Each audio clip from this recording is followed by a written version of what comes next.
So, I've been thinking about culture a lot lately.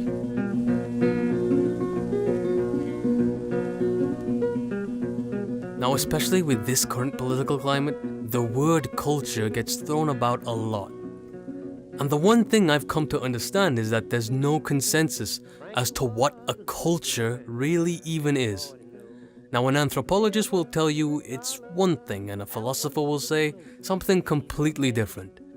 Even within the field of philosophy, there's no real consensus. Culture is kind of an interesting concept though, and it seems almost intuitively a thing. We can go back as early as Boethius and see mentions of a sort of proto-relativism built on a vague notion of cultural difference.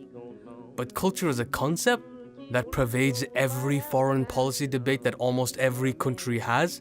Now that's a much newer thing, and a kind of contentious one. The concept itself is newer than I would have thought. Some anthropologists, sociologists, and philosophers even argue that culture is too vague a concept or too broad to be useful in discourse. The sociologist Leopold Von Weise is quoted as saying, "The word should be avoided entirely in descriptive sociology."